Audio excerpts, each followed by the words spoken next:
Let's get back on the record then.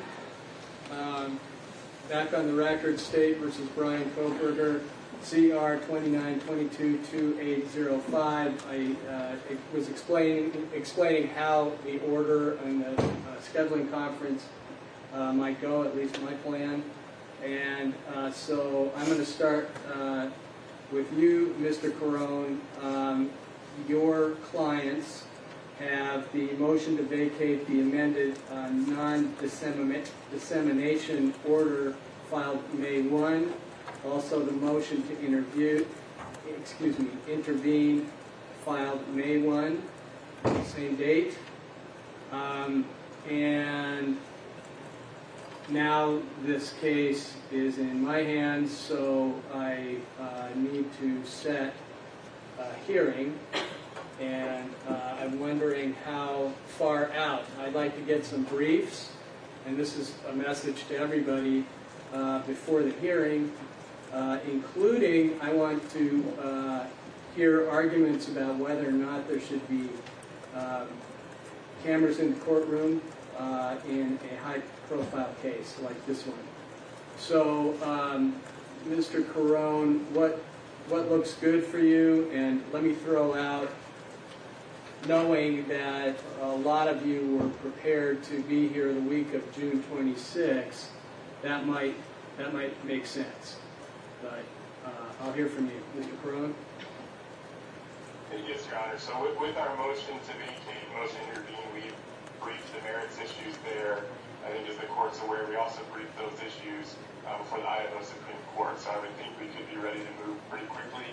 We have not briefed the issue about video cameras in the courtroom, so if that's something that you'd like the media coalition to weigh in on as well, we would need to submit a separate brief on that, but we can do that in the week of the 26th.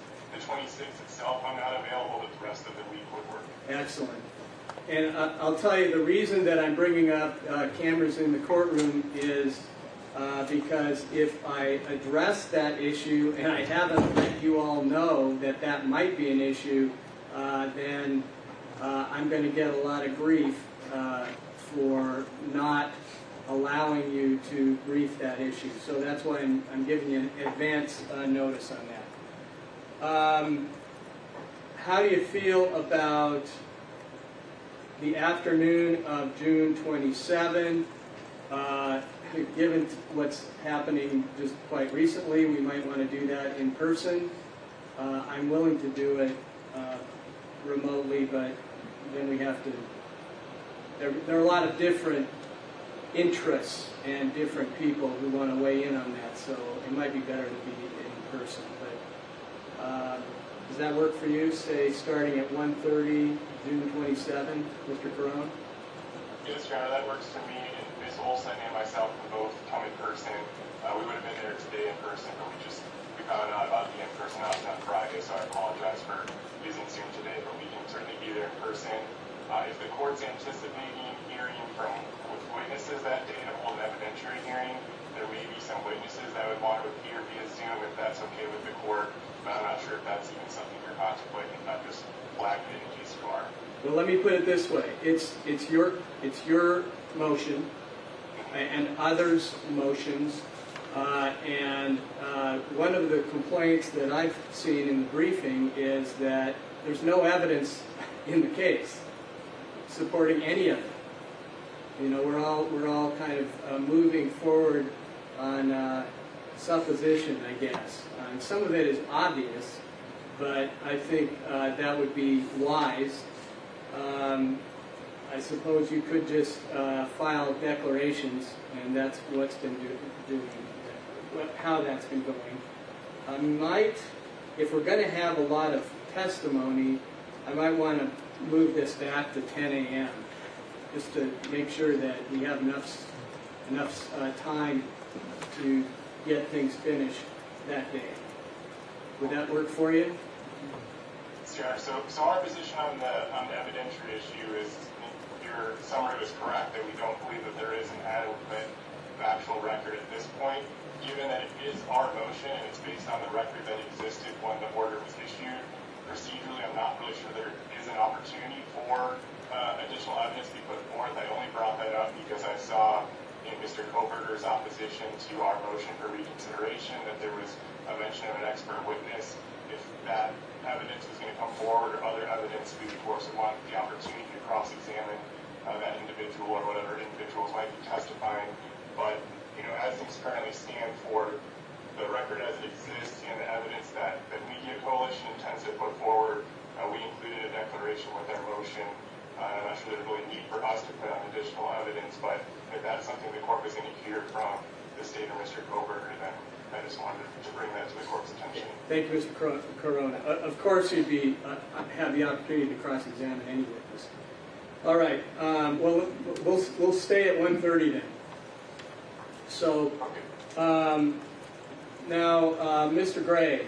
So I'm thinking that maybe we should keep these things together and do them the same day if that works for you and your clients. Well, Your Honor, I see the issues very clearly different from the AP's motion versus my motion. I think their motion is more of a getting rid of the non-dissemination order, the gag order. My motion is a motion to amend and or clarify some of the issues in the gag order. They have a lot of constitutional different issues that we have. I have some issues that I think are very separate. So I would request a hearing on my own much sooner. I think the court's aware I filed this motion in February on this case, and there was a massive delay based on the fact that previous Judge Marshall, was waiting for the Supreme Court to get some clarification regarding the AP's motion that she filed with the Supreme Court. So I'm ready to go when the court's ready to go, but I think our issues are very, very different than that of the AP's motion on this case. So I would request a hearing much sooner I can do it by the end of this week. All right. Well, and I recognize this was all pretty short notice for everybody. And I don't know if, let me go to Mr. Rudley and then Mr. Logsdon, because they're going to weigh in on that motion as well, I'm assuming. I'm thinking about maybe June 9th would be the soonest I could do this, but let me go to you, Mr. Logsdon. Your Honor, we'd be ready to go and would expect to put on an evidentiary presentation that week of the 26th. To the extent that Mr. Gray wants to have his motion heard ahead of time, and just based on what I've read in it, I mean, obviously, if the court were to agree with some of the things that he says. Into the mic, I guess. Sorry. Obviously, if the court were to agree with some of the things that he says and winds up amending the order, that could change everything for everybody else. So to some extent, I think it actually is probably better to do them all at the same time, so the court isn't in piecemeal changing what we're all arguing about. But I would be ready for the 9th if the court chose to do it that way. No judge likes to do things piecemeal. But I also understand that Mr. Gray and his clients have been waiting for a long time now.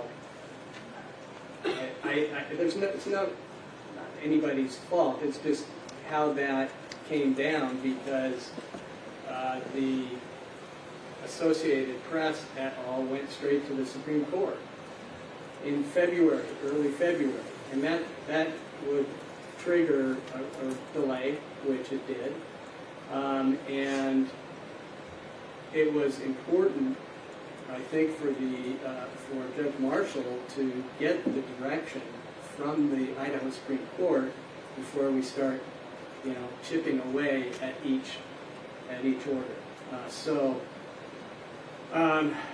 I don't know if would you be.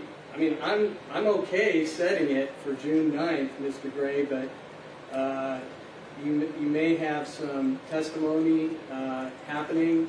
You may want to wait until you hear what everybody else is saying. It's likely that there's going to be some adjustments, you might say, or clarifying in the order. Partly in my reading of the Supreme Court's decision, maybe I'm reading too much into it, but there were some hints maybe of what the trial court might want to consider. Okay, go ahead, Mr. Gray. I was going to say, since this is your gag order now, this non-dissemination order, Your Honor, and in reading my motion, if the court does want to consider making some of the modifications that might have been suggested in my motion, my motion may end up being moot. I think some of my modifications and or clarifications to the non-dissemination order are fairly minor, but allows, and I think the Supreme Court did give some guidance, which I think added weight to my arguments and my motion. So it's not above the court to take a look at my motion as well as any other motions that have been submitted to the court and modify the non-dissemination order, allowing for some of the issues that I've discussed in my motion, and then you would only have the AP who are attacking, I think, the gag order as a whole, the non-dissemination order as a whole. I'm just addressing a couple of clarifications and amendments that would allow myself as an attorney to speak on behalf of my clients that regarding the non-dissemination order. And I think it's your order now, so you're more than apt to be able to go and make those changes, and then we wouldn't have an issue with the non-dissemination order at all. So I don't think that's, so obviously the 9th, I'd like to keep the 9th because my issues are very small and narrow regarding the non-dissemination order. But if you were to make changes to those ahead of time that I was able to review and it was acceptable, I would withdraw my motion, Your Honor. Okay. Thank you, Mr. Gray. Thank you. Well, it would be highly unlikely for me to change the order before I hear from counsel, because I don't want it, third, fourth, fifth, sixth. I only want to do this once, and I'm happy to set it for June 9th, maybe 10:30. Does that work for you? That does, Your Honor. Okay. Does that work for you, Mr. Rudley? Yes, Your Honor, it does. Okay. Mr. Logston? We'll make it work, Judge. Okay. Let's do that in person. Okay. So now we have the June 9th at 10:30. We also have the Associated Press et al. On June 27th at 1:30. I assume that works for you, Mr. Rudley? It does, Your Honor. Okay. Yes, Your Honor. Okay, excellent. Your Honor, may I speak? Yes, Mr. Corona. Your Honor, I apologize. I may have misunderstood what you said earlier. I was understanding that the week of June 26th was when the court was first available, but if the court is available to hear our motion earlier, we would be available on June 9th as well. I know that our most recent motion is pending more recently, but obviously we've been challenging this since February as well. And it's our position that the non-dissemination order violates the Associated Press and Media Coalition's First Amendment rights. Those constitutional violations are irreparable. So we would like our motions to be heard as soon as possible as well. If I suggested otherwise by agreeing to the week of the 26th, that was simply because I misunderstood that was when the court was first available. Thank you. Only one thing I'll say about that. Irreparable harm goes both ways. And so I was a little bit troubled by that claim without considering the Sixth Amendment considerations. I mean, this is a balancing. The law is clear on this. Okay? It's a balancing test. And when your client says that he's arguing it as the First Amendment is absolute, is also troubling. So I would suggest that maybe the Associated Press needs to tone it down, just ratchet down a little bit. Because some of the arguments, including the first line in the motion to intervene, says that the Supreme Court held a certain thing, that I do not think that that is what the court held. And you know the difference in a holding of an appellate court. So I just felt obligated to help you out a little bit in terms of what the Associated Press is asking for. And in the meantime, there's a lot of potential irreparable harm from media that is affecting a fair trial. So that is really concerning. This is a very high-profile case. So I'm happy to set this on June 9th, too. Okay, how about we set yours at 1:30, though, so we don't kind of push them all together. Does that work for you, Mr. Rudley? It does, Your Honor. Okay, does that work for you, Mr. Logsdon? Sure, I don't know if we'll have an evidentiary presentation ready by the 9th. That would be my only concern. We can certainly try, but Well, let's see, and if that doesn't work out for you, then we'll let you know. we'll talk about it. Okay, I just felt the obligation to talk about irreparable harm. Okay, there's a lot of interest here, Mr. Carone, and I think my job, my constitutional responsibility is to consider all of the potential irreparable harms, or all the injuries, or all the harms.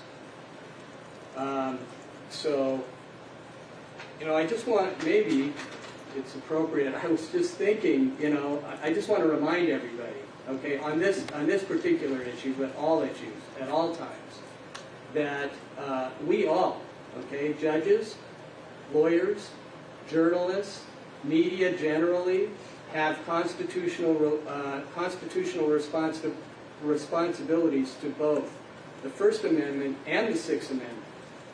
And what I generally am seeing in the newspaper and the media is no discussion about the importance of the Sixth Amendment. It's just the First Amendment, which is very important. But here's the real reminder. The first sentence of the preamble of the Idaho Rules of Professional Conduct says that a lawyer, as a member of the legal profession, is a representative of clients, an officer of the legal system, and a public citizen having special responsibility for the quality of justice. We all have that responsibility. And sometimes we push in a hard way for our clients, and that's appropriate. But you have larger responsibilities at the same time. Okay, so we got a hearing 10:30. That's for the Gonzalez family with Mr. Gray. 1:30 is the Associated Press et al. With Mr. Carone. And I think that deals with all the pending motions. For you, Mr. Gray, you articulated what your motion is. So we've addressed that. Correct? Thank you, Your Honor. Yes, Okay. yes, Your Honor. You're welcome. And Mr. Carone, those two issues that are still outliers on your clients, I think that's all we have. A motion to vacate the amended non-dissemination order and the motion to intervene. Anything else that we need to address for your clients, Mr. Carone? No, Your Honor, unless you mentioned the broadcasting issue as well. I'm not sure if you're going to set a separate briefing schedule for that. Obviously, for the motions, they'll follow the briefing schedule wasn't going to follow that yet. I just didn't know when exactly you wanted that briefing. I'm going to send a briefing schedule out for everybody. And now, okay, if we're going to do it on June 9th, you don't have very much time to do those briefs. So that's why I was thinking it made a lot more sense to do it at the end of June, but if you all think you're ready to do that, I'm willing to hear it. But I want those briefs. We'll say by June 2nd. Response briefs will be due by June 6th, and any reply briefs due by June 8th. So that's going to be rapid briefing. I'm just trying to accommodate everybody. Okay? I got a lot of interest floating around on these issues. Without forgetting Mr. Kohberger, who's primary in this case right now. All right, so let's move to, and I mean, anybody who's here for Associated Press or Gonzalez family can be excused if you'd like. We're also happy to have you stay. No problem. Thank you, Your Honor. Okay. Thank you, Mr. Okay, thank you, Mr. Farrell. All right. So what we have now between the parties is motion to compel, which we're moving out. That was kind of a on and off hearing. Disclosures of grand jury materials while protecting those materials from the public. Extension time to file pre-trial motions after receiving materials from grand jury. I believe those are the motions that we have outstanding. Is this, are you arguing these or scheduling these, Ms. Taylor? Your Honor, we can schedule all of those hearings. Okay, when do you want to do this? Your Honor, I think that if the court has June 26th, we could do that. We will be ready to address that round of motions on June 26th. Excellent.